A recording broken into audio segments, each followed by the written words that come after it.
안녕하세요. 규제를 규제한다를 쓴 배재대학교 이혁우 교수입니다. 오늘은 규제 말고도 다른 방법이 많다는 내용으로 말씀을 한번 드려보도록 하겠습니다. 여러분, 추석이나 설날 자동차로 꽉 막힌 고속도로를 운전하신 적 있으시죠? 서울이나 대도시에서는 교통정체가 일상적으로 일어나지만 러시아워 시간엔 아예 차를 두고 대중교통을 이용하기도 하죠. 그리 멀지 않은 거리라면 걸어가기도 합니다. 자, 이런 상황 어떻게 해야 할까요? 그냥 참는다. 아니면 정부가 무엇이든 해야 한다. 그냥 참는다는 것은 글쎄요, 그렇게 좋은 해답은 아닌 것 같습니다. 교통체증은 짜증도 짜증이지만 그 자체로 막대한 사회적 비용을 초래하기 때문이죠. 그래서 정부는 이런 문제를 해결하기 위해서 어떻게든 개입을 하려 합니다. 그런데 정부가 이렇게 어떤 사회 문제에 개입하기로 결정을 했다면 가장 먼저 고려해야 할 것은 정책 수단이 규제밖에 없는 것이 아니다라는 걸 고려해야 된다는 점입니다. 정부는 재정이라는 다른 중요한 수단을 가지고 있고요. 공신력을 가지고 국민들을 설득할 수도 있습니다. 사람들이 스스로 보다 나은 결정을 할 수 있도록 정확한 정보를 줄 수도 있겠죠. 이들은 동일한 사회 문제를 해결하면서도 규제보다는 부담이나 부작용이 덜할 수 있습니다. 자, 이제 한번 자세히 말씀드려 보겠습니다. 다시 도로 정체 사례로 한번 돌아가 보죠. 누군가 나와서 어딘가로 가면 길이 덜 막히고 빨리 갈 수 있다 알려주면 얼마나 좋을까요? 경찰이라도 나와서 차례차례로 차를 한 대씩 한 대씩 이 길 저 길로 보내주지, 이런 생각 드실 것 같죠? 바로 이것이 규제입니다.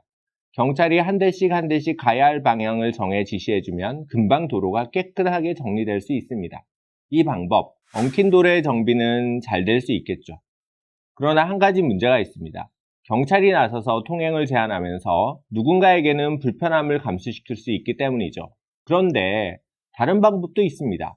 이런 경우 사실 가장 좋은 방법은 아예 도로를 확장하는 것입니다. 만성 정체를 해소하는 가장 근본적인 방법은 도로 공급을 늘려야 해소될 수 있겠죠. 이것은 정부가 돈을 들여야 해결될 수 있는 일이기도 합니다. 재정 정책이 바로 그것이죠. 터널을 뚫거나 다리를 건설했더니 오가는 거리가 몇 시간이나 단축되었다는 신문기사. 정부가 정책수단으로서 재정수단의 능력을 보여주는 것이죠. 이런 재정수단은 누구도 손해보지 않는, 누구도 불편해하지 않는 문제 해결 방법이죠. 이외에도 정부는 사람들에게 교통체증이 심하니 자동차 운행을 자제해 줄 것을 설득할 수도 있겠죠. 이런 국민의 감정에 호소하는 방식은 생각보다 효과가 좋습니다. 사람들은 자신도 생각하지만 공동체와 주변도 같이 신경을 쓰고 살아가죠. 이것이 바로 아담 스미스가 말한 도덕 감정이겠죠. 따라서 설득이라는 수단도 규제의 좋은 대안이 될 수 있습니다. 이 경우 정부가 적절하게 정보를 제공함으로써 사람들이 스스로 의사결정을 잘 할 수 있도록 유도할 수도 있을 것입니다. 자, 어떠신가요? 규제는 정부의 중요한 정책 수단이긴 하지만 규제의 근본적인 속성, 개인의 자유에 대한 제약이라는 속성 때문에 다른 수단으로도 사회 문제 해결이 가능하다면 다른 수단을 활용하는 것이 좋겠습니다. 이렇게 되면 사람들의 자유를 보다 폭넓게 보장할 수 있을 테니까요. 그러려면 다른 정책 수단, 특히 재정이나 정보 제공, 설득이라는 수단이 활발하게 활용될 필요가 있겠죠. 그런데 이런 다른 정책 수단에는 모두 정부의 돈, 즉 공공자금이 소요됩니다. 그래서 자세히 보시면 국가가 발전해서 성장하면 과거에는 규제로 하던 일을 재정이나 그 외의 정책 수단으로 대체하는 경향성을 발견할 수 있습니다. 우리나라의 울창한 산림은 최근의 일이죠. 산림 녹화 정책은 1980년대까지 지속되었습니다. 1970년대 정부는 산림 녹화를 위한 강력한 조치를 취하게 됩니다. 1963년 국토녹화 임시조치법을 제정하여 온 국민을 부역의 형태로 사방공사와 산림녹화에 동원했습니다. 3년간 한시적으로 이루어진 이 법, 산림녹화 방법은 이렇게 규제로 사람들을 강제로 동원해서 나무를 심는 방법이 있겠죠. 이보다가 나은 방법은 정부가 산림녹화 예산을 마련해서 직접 나무를 심거나 식수회사와 계약을 통해 나무를 심게 하는 것이겠죠. 잘 사는 나라는 이렇게 못 사는 나라에서는 규제로 해야 될 일을 재정으로 해결하고 있죠. 2020년대 우리나라의 산림 개량 정책은 당연히 규제가 아닌 재정으로 하고 있습니다. 그렇다면 어떻게 규제로 하던 일을 재정으로 할 수 있게 될까? 어떻게 해야 국가가 보다 많은 부를 가질 수 있을까? 경제가 성장해서 세금이 많이 거쳐야 하겠죠. 세금이 많이 거치려면 세금을 낼 경제 주체가 많아져야 할 거고요. 개인은 소득이 또 많아져야 할 겁니다.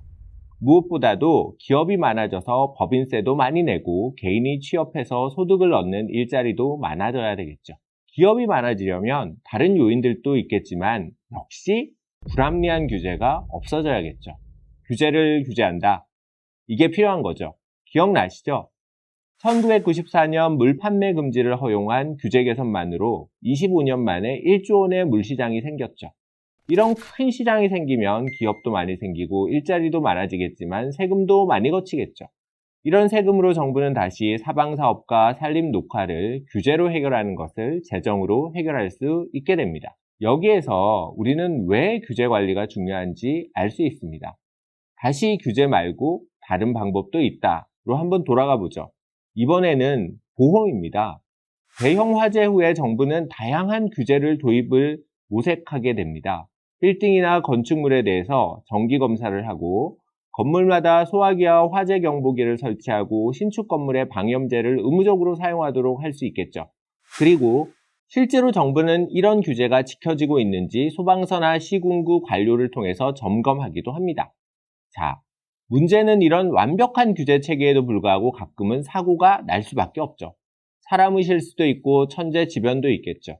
그중 황당한 것은 화재가 나고 나서 봤더니 규제가 하나도 준수되지 않았다는 것을 발견할 때입니다. 늘 다른 일로 바쁜 소방서나 시군구청에서 꼼꼼히 챙기지 않았고 가끔은 눈 감아준 적도 있으며 건물주는 화재가 설마 날까 싶어서 그냥저냥 넘어갔기 때문이겠죠.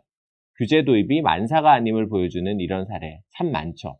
물론 이런 규제, 화재 예방에는 도움을 줄 수 있겠지만 사실 화재 예방에 대한 효과는 보험이라는 수단이 더 클 수 있습니다. 건물주가 보험에 가입하기 위해서는 보험사에서는 매우 꼼꼼하게 약관을 만들고 보험 계약을 위한 조건을 제시하게 되죠. 여기에는 화재가 났을 때의 귀책 사유까지 포함되어 있습니다. 즉, 계약상 하기로 되어 있는 사항을 준수하지 않아서 화재가 났을 때에는 그 보험금이 현저히 줄어드는 구조로 보험은 설계가 됩니다. 여기 보험이 규제보다 나은 이유가 보이시죠? 정부가 건축물의 화재 방지를 위해서 관련된 모든 기준을 규제로 만들고 화재 관리인까지 두도록 하고 그것을 직접 점검하는 것보다 건축물에 대해서 보험을 꼭 가입하도록 하는 것만으로도 화재 예방이란 상당한 문제 해결이 민간에서 자동적으로 이루어집니다. 굳이 말하자면 여기에 정부는 하나의 규제만 하면 된다는 거죠. 건축물에 대해 화재 보험 가입을 규제로 해두는 것. 넛지라는 수단도 있죠. 넛지는 리차드 탈러 카스 선스타인 교수님이 쓴 책으로 유명하죠. 우리나라에도 많이 읽혔습니다. 넛지는 팔꿈치로 슬쩍 찌르다 이런 뜻입니다. 대놓고 하는 규제보다는 은근한 개입을 의미하는 것이죠. 쓰레기 무단 투기는 규제 대상입니다. 어기면 과태료를 내야 한다. 그런데 이런 규제에도 쓰레기 투기는 근절되지 않죠. 이런 어려움, 넛지를 통해 해결할 수 있었습니다. 호날두와 메시 중 누가 세계 최고의 축구 선수인가 라는 재미있는 투표하는 쓰레기통을 만들어서 담배를 피우는 공간에 두면 쓰레기 무단 투기를 효율적으로 감소시킬 수 있습니다. 사람들이 경쟁적으로 투표를 하기 때문이죠. 명시적으로 규제를 하지 않고서도 동네가 쾌적해지는 효과를 얻을 수 있습니다. 자, 이제 한번 마지막으로 가보겠습니다. 규제보다 나은 대안에는 무조치도 있습니다. 아무것도 하지 않고 그냥 두는 것이죠. 문제가 분명히 있는데 개입을 안 한다는 이 말, 정부의 직무유기로 들리시나요? 아닙니다. 세상의 일은 복잡해서 사실 정부가 모든 일을 해결할 수 없습니다. 만능이 아닌 거죠. 그래서 아무리 문제가 있더라도 정부가 정확한 해결책을 확신할 수 없거나 규제로 인한 혜택보다 사회적인 부담이 훨씬 크다면 그냥 두는 것이 상책일 수도 있습니다. 문제라고 섣부르게 개입하다 보면 오히려 문제를 더 키울 수도 있기 때문입니다. 사회에 문제가 있더라도 잘 살펴서 좀 참아야 하고 그러다 보면 신기하게도 사람들끼리 해결책을 잘 만들어내는 경우가 많습니다. 이런 경우 정부는 참을 수 있는 용기도 가져야 되겠죠?